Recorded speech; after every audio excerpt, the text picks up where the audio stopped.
Bismillahirrahmanirrahim. Assalamualaikum warahmatullahi wabarakatuh.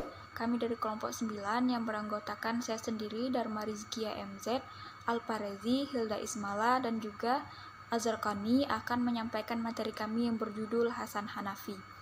Pada pembahasan pertama yaitu menjelaskan tentang biografi singkat dari Hasan Hanafi. Hasan Hanafi lahir di Kairo, Mesir pada tanggal 13 Februari 1935. Ia mempunyai darah Maroko yang mana kakeknya berasal dari Maroko dan neneknya dari kabilah Bani Mur yang diantaranya menurunkan Bani Gamal Abdul Nasir, Presiden Mesir kedua. Pada usia 5 tahun, Hasan Hanafi sudah hafal Al-Quran. Pendidikannya diawali pada pendidikan dasar yang tamat pada tahun 1948. Kemudian Madrasah Tsanawiyah Khalil Aga Kairo selesai pada tahun 1952.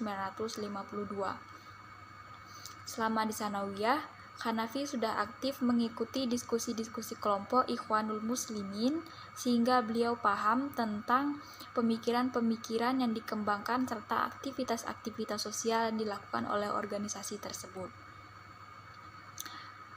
Kemudian, ia juga mempelajari pemikiran-pemikiran dari Said Qutb tentang keadilan sosial dan keislaman.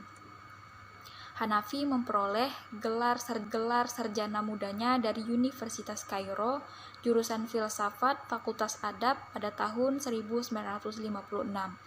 Kemudian, ia melanjutkan ke Universitas Sorbonne, Prancis dengan konsentrasi kajian pemikiran Barat modern dan pra-modern. Selama di Prancis, Hanafi mendalami berbagai disiplin ilmu. Ia juga mendalami beberapa metode berpikir, mulai dari pemikiran fenomenologi Husserl yang mengakui kebenaran empiris, kebenaran teoritis atau akal, serta kebenaran nilai.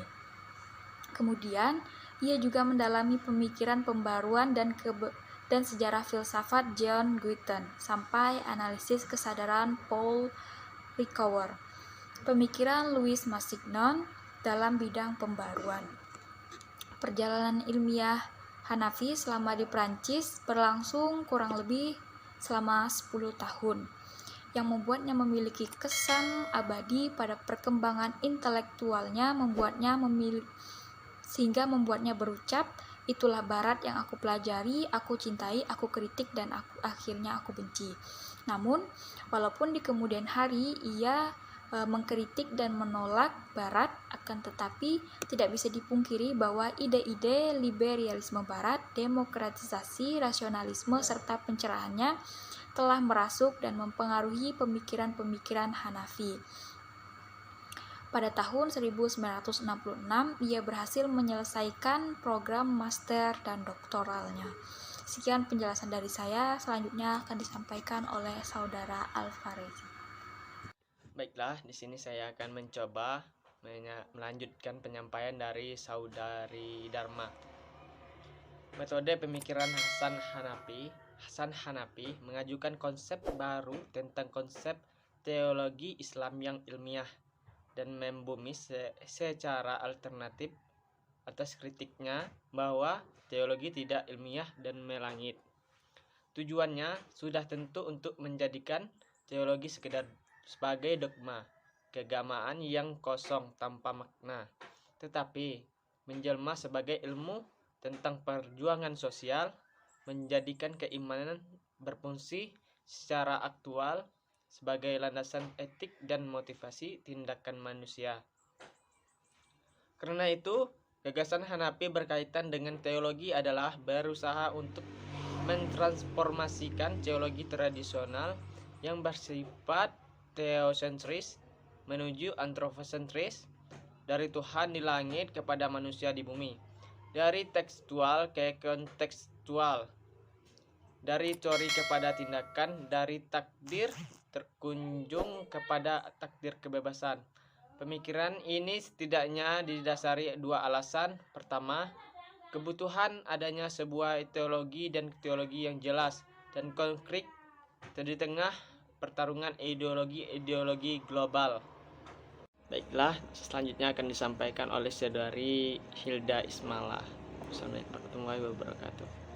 Assalamualaikum warahmatullahi wabarakatuh. Saya Hilda Ismala, perwakilan dari kelompok 9, ingin menjelaskan sedikit materi yang berjudul Hasan Hanafi.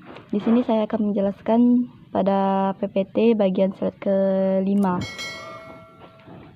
yaitu Hanafi menawarkan dua teori yang ia gunakan untuk mengatasi kekurangan teologi klasik yang bersifat teosentris, yaitu analisis bahasa dan analisis realitas sosial. Untuk melandingkan dua tawarannya tersebut, Hanafi menggunakan 3 metode berpikir, yaitu dialektika, fenomenologi, dan hermeneutik. Sekian yang dapat saya sampaikan, lebih dan kurangnya saya mohon maaf. Wassalamualaikum warahmatullahi wabarakatuh.